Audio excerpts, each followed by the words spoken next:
5 సెకన్లలో మీ heart scanning పూర్తి చేసి 640 స్లైస్ సిటీ ఇప్పుడు మీ మెడికవర్ హాస్పిటల్స్ ఫైనాన్షియల్ డిస్ట్రిక్ట్ లో. నమస్తే అమ్మా. నమస్తే అమ్మా. అమ్మ, వేసవికాలంలోకి వచ్చేసాము. సో మన ఆహారపు అలవాట్లని మార్చుకోవాలి తప్పనిసరిగానమ్మా. ఎలాంటి ఆహారం తీసుకోవాలి? శరీరానికి చలవ చేసే ఆహారం తీసుకోవాలి. చాలామందికి చలవ చేయడం అంటే చల్లనివి చలవ చేస్తాయి అనేటటువంటి ఒక భ్రమలో ఉంటారు. అవును, ఐస్ క్రీములు, ఐస్ వాటరు కాదమ్మా. శరీరానికి చలవ చేసే ఆహారాలు వేరుగానే ఉంటాయి. ఎక్కువగా చెమట పట్టి శరీరంలో ఉన్నటువంటి లవణాలన్నీ కోల్పోతాం గనక తప్పనిసరిగా ఉప్పు పులుపు ఎక్కువ ఉన్న పదార్థాలు తీసుకోవాల్సినటువంటి అవసరం ఉంటుంది. ప్రకృతి కూడా మనకు అటువంటివే ఇస్తుంది. మామిడికాయలు వస్తాయి, చక్కగా ఇంకా మామిడి పళ్ళు వస్తాయి, చింత చిగురు వస్తుంది. ఇవన్నీ కూడా శరీరంలో విటమిన్ సి పెంచేవి. విటమిన్ సి పెంచడంతో పాటు శరీరానికి చలవని కలిగించేవి. మామిడికాయ కూడా మంచిది ఆరోగ్యానికి. ఈ ఋతువులో దానికి సంబంధించి తినడం.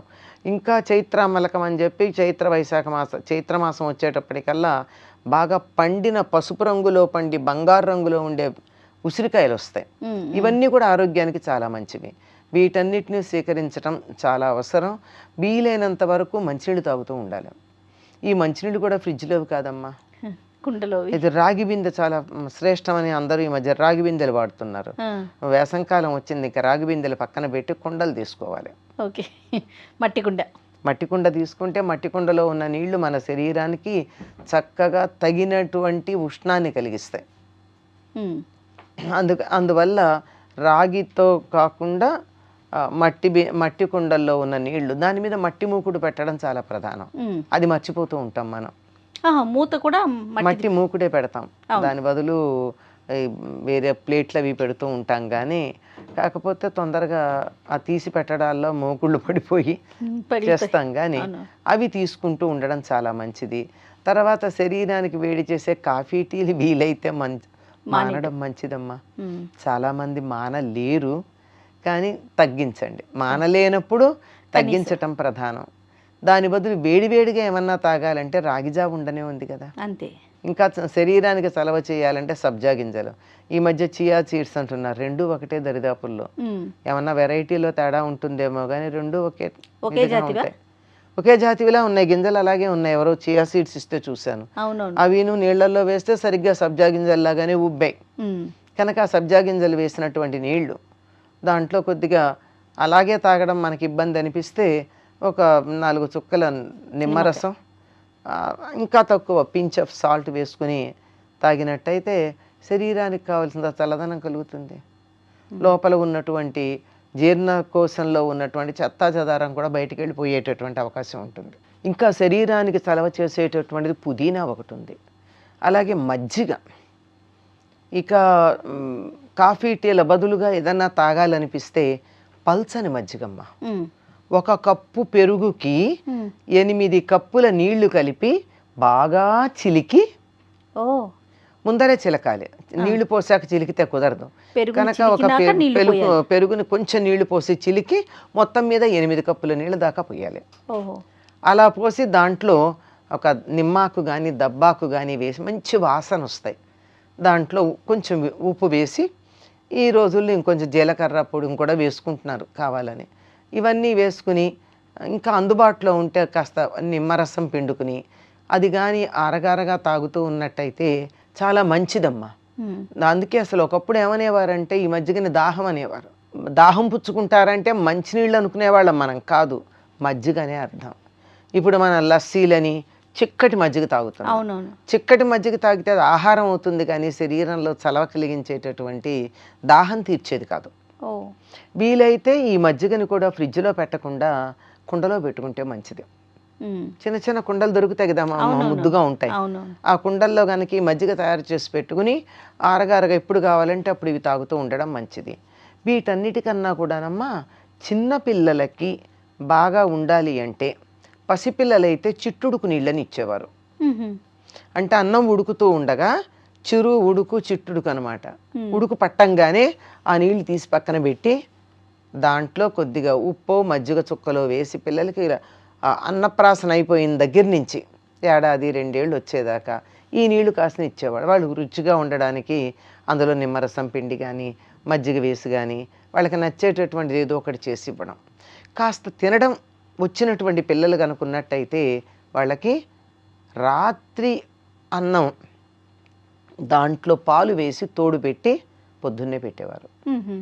అన్నంలోనే అంటే తోడు వేసేసి పాలు కలిపేసి అన్నంలో పాలు వేయాలి. అమ్మ అన్నం ఒక కప్పుడు తీసుకున్నామమ్మా, తీసుకుని ఆ కప్పుడు కొంచెం పెద్ద పాత్రలో తీసుకుని కప్పుడు కన్నా ఆ అన్నం నిండేదాకా పాలు పోయాలి. అన్నం నిండేదాకా పాలు పోసి దాంట్లో గోరువెచ్చని పాలు దాంట్లో తోడు కనుక పెట్టినట్టయితే ఆ తెల్లవారేటప్పటికి చక్కగా తోడుకుంటుంది, అన్నంతో సహా తోడుకుంటుంది. దాన్ని వీలైతే సూర్యోదయానికన్నా ముందు గనక తిన్నట్టయితేనమ్మా ఇట్లా ఉన్న పిల్లలు ఇట్లా తయారవుతారు. ఓ బలంగా అవుతారు, బలంగా తయారవుతారు. మంచి టోనింగ్ అప్ అంటారే, అవునవును, శరీరంలో ఉన్న కండరాలన్నీ టోనప్ అవుతాయి. వేసవి కాలంలో గనక అలా తిన్నట్టయితే ఎండ దెబ్బ తగలదు, బాగా బలంగా ఉంటారు. ఇంకా మాకు చిన్నతనంలో ఏం చేసేవారంటే వేసవికాలం రాగానే అన్నం కుండల్లో ఉండి కొయ్యతడ్డుతో దాన్ని కలిపి వడ్డించేవాళ్ళు మాకు. అంటే పొద్దున్నే చద్దన్నాలు తినేవాళ్ళం అమ్మా.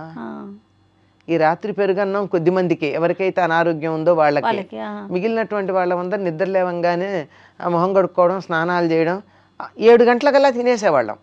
మరి పడి అల్లరి చేయాలి కదమ్మా, తోటల్లో దొడ్లల్లో అల్లరి చేయొద్దు, అల్లరి చేయడానికి ఓపిక ఉండద్దు. అందుకని చద్దన్నాలు తినే అలవాటు ఉంది. చద్దన్నం అంటే రాత్రున్నది ఉంటే ఉండడం, అది కొద్దిగా ఉంటుంది, కానీ ఎక్కువ మంది ఉంటే ఎంత చద్దన్నం ఉంచుతారు. అందుకని ఈ కుండల్లో వండి చలవ చేస్తుంది. మేహపు ఉడుకు అంటారు, అది లేకుండా ఉండడానికి కుండలో ఉండి కొయ్యతెడ్డు, అసలు మెటల్ పనికిరాదు, దాంతో వండి మాకు పెట్టేవాళ్ళు. దాంట్లో ఏదో ఇంత గోంగూర పచ్చడో ఆవకాయో ఇంత నెయ్యి వేసుకొని, నెయ్యి కొంచెమే నెయ్యి వేసుకుని, ఇంత మీగడ కొంచెం నెయ్యి ఇంత మీగడ వేసుకుని తినేసి, ఆవకాయ పచ్చడి కానీ పండుమిర్చిలో కానీ మీగడ వేసుకొని తింటే అసలు వెన్న మాకు వెన్న లేనప్పుడు మీగడ. వెన్న అప్పటికప్పుడు మజ్జిగ 6:30-7 లోపల నోట్లో నీళ్ళు వస్తున్నాయి. పొద్దున్నే 6:30-7 లోపల మజ్జిగ చేసేసేవాళ్ళు కదా, మజ్జిగ చేసేసేవాళ్ళు. అవి వేసుకుని పొద్దున చద్దన్నంలో మాత్రమే పెరుగు, మధ్యాహ్నం నుంచి పెరుగు వేసుకోవడానికి వీల్లేదు. మజ్జిగ అన్నాలు రాత్రి అయితే అసలు పెరుగు దరిదాపులోకి రాకూడదు, ఆరోగ్యానికి మంచిది కాదని. అంచేత ఎంత పాడన్నా ఉండనియండి, చిక్కటి మజ్జిగ వేసుకోవడం తప్ప అస్సలు మజ్జిగ ఉండేది, పెరుగు వేయడం ఉండదు. పొద్దున పిల్లలకి మాత్రమే వెన్నలు, పెరుగు ఇలాంటివన్నీ ఉండేవి. ఇవన్నీ వేసుకుని అల్లరి చేసేసేవాళ్ళు. మళ్ళీ మధ్యాహ్నం 11-12 లోపల పూజలు వంటలు అయిపోయి పెద్దవాళ్ళు భోజనం చేశాక వాళ్ళు ఎప్పుడు భోజనం చేస్తారా అని ఎదురు చూసేవాళ్ళం. మళ్ళీ మధ్యాహ్నం భోజనానికి 3 పూట్ల తినేవాళ్ళం అమ్మ, ఆనందంగా తినేవాళ్ళం. అయిపోయింది సాయంకాలం 4:30-5 కల్లా వాతావరణం కొంచెం చల్లబడుతోంది అనగానే స్నానాలు మొదలుపెట్టి, సాయంకాలం వేడి నీళ్ళ స్నానాలు, పొద్దున చన్నీళ్ళ స్నానాలు. దీనికి ఒక లెక్క ఉందమ్మా. ఎండ దెబ్బ తగలకుండా ఉండాలంటే వేడి నీళ్ళు స్నానం చేయాలి. అందుకని సాయంకాలం 4:30-5 అయ్యేటప్పటికి పెద్దవాళ్ళు టీ తాగుతూ ఉండేవాళ్ళు, మేము కూడా అలా చూస్తూ ఉండేవాళ్ళం. కొంతమందికి కదా టీ తాగడానికి, టీ తాగేసో తాగకో పొయ్యి ఉండేది, పొయ్యి మీద నీళ్లు కాచుకునేవాళ్ళం. హాయిగా వేడి నీళ్ళు స్నానం చేసి 6:30-7 లోపల రాత్రి భోజనాలు అయిపోయేవి. బోళ్ళు మంది ఉండేవాళ్ళం. అందరం ఆరు బయట మంచాలు వేసుకుని పడుకుని ఆ నక్షత్రాలని చంద్రుడిని చూసుకుంటూ కబుర్లు చెప్పుకుంటూ ఎన్నో కబుర్లు, కథలు, కాలక్షేపాలు, కాకరకాయలన్నీ జరిగేవి. అంటే వాతావరణాన్ని బట్టి, పరిస్థితులను బట్టి కూడా మన ఆహారపు అలవాట్లు ఉండేవి, మార్చుకోవాలి. ఇప్పుడు ఇదే ఆహారాన్ని మనం స్కూల్ తెరిచాక చేస్తాము వింటర్లో అన్నది చెప్పలేదు. వింటర్ అయితే మళ్ళీ రాగి బిందెల్లో నీళ్లు, వేసంకాలం అయినట్టయితే కుండల్లో నీళ్లు, అంతే కదా, తేడా ఉంటుంది. ఇంకా మధ్యాహ్నం అయితే మాకు టిఫిన్స్ చాలా బాగుండేవి. ఏమిటవి? ముంజలు, తాటి ముంజలు. తాటి ముంజలన్నీ తిన్నాక మళ్ళీ మనకు కడుపు నొప్పి రాకూడదు కదా, అందుకని తొక్కతో ఉన్నటువంటి మామిడికాయ ముక్కలు తినాలి. దీనికి అది విరుగుడా? దానికి అది విరుగుడు. పైగా అది కూడా ఇబ్బంది కలిగించకుండా ఉండాలంటే 4-5 తాటి ముంజలు మామూలుగా తిన్నా అయ్యో 4-5 అంటే 4-5 కాయలు అనమాట. ఓహో తిన్నా చివరి దాంట్లో మాత్రం దాని పైన పెచ్చు Layer ఉంటుంది, ఉంటుంది కదా. పెచ్చుతో సహా తిని ఓకే. అది తింటే అది కొంచెం అరుగుతుందన్నమాట. అయ్యాక మామిడికాయ ముక్కలు తినేస్తే అది బాగా అరుగుతుందని. పనస్తొనలు ఇవి వేసంకాలానికి సరిపోయి. తాటి ముంజలు ఎంత చలవ చేస్తాయమ్మా, ఎంత బలం కలిగిస్తాయి. ఇలా కొబ్బరి నీళ్ళు ఇలాంటివి. ఇది వేసంకాలానికి సరిపోయినటువంటి ఆహారం. ఇలాంటి ఆహారాలు మేము తినట్లేదు, పిల్లలకి పెట్టలేకపోతున్నామమ్మా. పల్లెటూళ్ళల్లో మన వాళ్ళు ఎవరన్నా ఉంటే వాళ్ళ దగ్గరికి పంపించేసేయడమే. అంతే అంతే, అక్కడైతే వీలవుతుందేమో. వీలవుతుంది. నేను మా పిల్లలందరికీ వేసంకాలం సెలవులు వస్తే నాకు వీలైనా కాకపోయినా పిల్లల్ని పంపించేసేదాన్ని. ఎందుకంటే వాళ్ళ పల్లెటూరు, ఆ వాతావరణం, ఆ సీమ చింతకాయలు, ఆ ఈత పళ్ళు, వాటి విలువ తెలియాలి కదా. అవును అవును. అవంటే ఏమిటో తెలియాలి కదా, ఎలా ఉంటాయో తెలియాలి కదా. ఏదో స్పెన్సర్స్లో కొనుక్కున్నవి కాదుగా మనకి. వాటి ఒరిజినల్గా ఎలా ఉంటాయో తెలియాలి కనుక అక్కడికి వెళ్ళి వాళ్ళు బాగానే వాళ్ళ జీవితాలని ఆనందించటానికి మనం కనీసం సౌకర్యం కలిగించాలి, మనం ఇవ్వలేకపోయినా. అవును, రైట్. ఇది చాలా ఆరోగ్యం అమ్మా. ఇవి మజ్జిగ ప్రధానం, పల్చటి మజ్జిగ. పల్చటి మజ్జిగ. సంతోషం అమ్మా. నమస్తే అమ్మా. And for more videos, Please subscribe to iDream. Please subscribe to iDream. Please subscribe iDream. And please subscribe to iDream. For more videos, subscribe to iDream. please like, share and subscribe to the channel. Congratulations, iDream. Subscribe to iDream. Subscribe to iDream. So subscribe to iDream Media. iDream ki iDream team andarki huge congratulations. Please subscribe iDream Media. Please subscribe to iDream. Subscribe iDream. Please subscribe to iDream. iDream అంటే నా కళల ఛానల్ను subscribe చేసుకున్నారు, నోరు తిరుగుతలేదు. మీరైతే గంట గుర్తు కొట్టండి. For more such videos, please subscribe to iDream. Subscribe to iDream. Please subscribe to iDream. Please subscribe iDream Media. Please do subscribe to iDream. Please subscribe to iDream Media. For best entertainment and information, please subscribe iDream. And don't forget to subscribe to iDream.